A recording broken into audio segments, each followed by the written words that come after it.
Why is it that the loudest people in the room are rarely the ones with the most to say? If you look at the most brilliant minds in history, the scientists, the artists, and the deep thinkers, you will notice a striking pattern. They weren't usually in the center of the crowd. They were on the edges.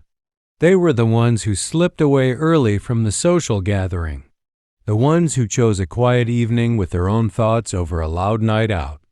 In our modern society, we are taught that being alone is a sign of social failure. We are told that loners must be missing something fundamental, but psychology suggests the exact opposite. For a person with high intelligence, solitude is not a burden.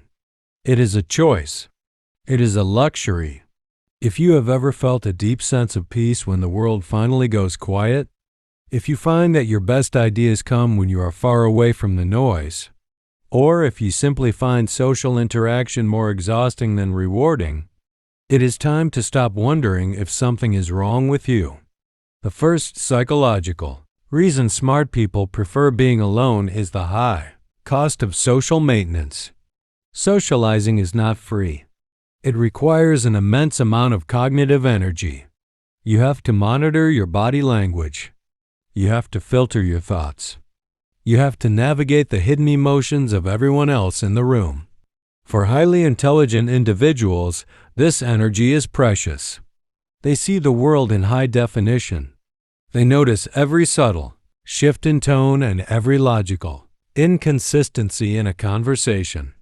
While others might find a casual chat relaxing, a smart person is often processing 1,000 data points at once. They don't hate people. They just value their mental bandwidth. And they know that solitude is the only place where they can truly recharge that battery. The second reason is the pursuit of long-term goals over short-term validation. Research has shown that people with higher intelligence tend to be more focused on the future.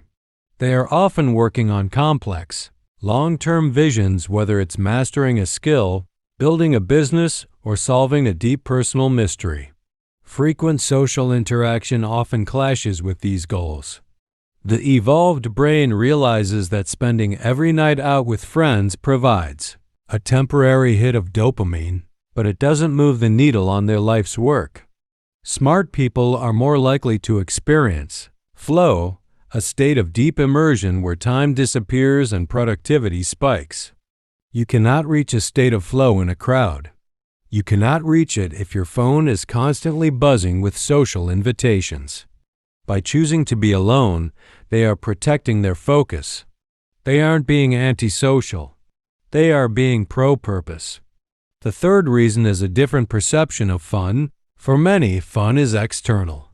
It is a concert, a crowded bar, or a loud event. But for the highly intelligent, fun is often internal. They find genuine excitement in the eureka moment of solving a puzzle. They find joy in the nuances of a complex documentary. They find thrill in the quiet progress of a personal hobby. Because their source of happiness comes from within, they don't need others to bring the fun to them. In fact, other people can often be a distraction from the fascinating things happening inside their own heads. Psychologically, this is known as having an internal locus of control. They don't look to the crowd to tell them how to feel or what to enjoy. They are the masters of their own entertainment. The fourth reason involves the avoidance of social drama. High intelligence often comes with a low tolerance for irrationality. Deep thinkers tend to analyze the why behind human behavior. When they see people engaging in gossip, petty arguments, or performative social games, they see through it instantly. They see the insecurity behind the boast. They see the manipulation behind the flattery. And quite frankly, it's exhausting. Smart people prefer to avoid the noise of human drama.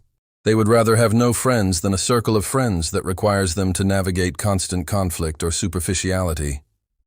The fifth reason is the need for deep self-reflection. The mind of a smart person is like a garden. If you never spend time alone, the weeds take over.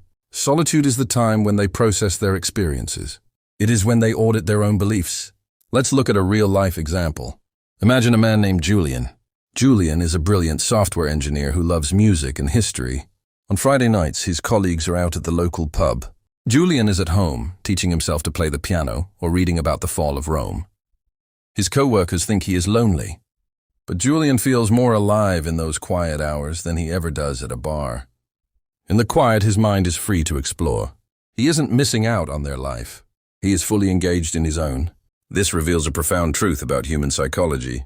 We have been conditioned to fear the silence. But for the smart person, the silence is a mirror. It is the place where they meet their true selves. What does this behavior really tell us about the human mind? It tells us that intelligence is more than just a high score on a test. Intelligence is the ability to be content without external noise.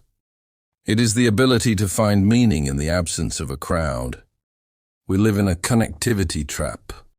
We are led to believe that the more friends we have on social media, the more successful we are as humans.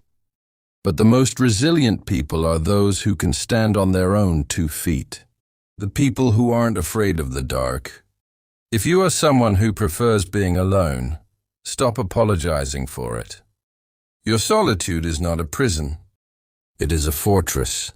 It is the space where you grow. It is the lab where you experiment with life. While the rest of the world is busy trying to be popular, you are busy being you. And in the end, that is the smartest thing anyone can ever be. Don't let a loud world make you feel small for being quiet. Don't let a distracted world make you feel strange for being focused. The mind of a deep thinker is a beautiful, complex place. It deserves the space to breathe. It deserves the time to think. And it deserves the respect of a life lived on its own terms. So the next time you choose to stay in, the next time you decline an invitation because you'd rather listen to the silence, smile. You aren't missing the party. You are the host of a much better one, happening right inside your mind. Thank you for joining me on the Future Minds podcast to decode the mind today. Protect your peace, honor your brilliance, and I will see you next time.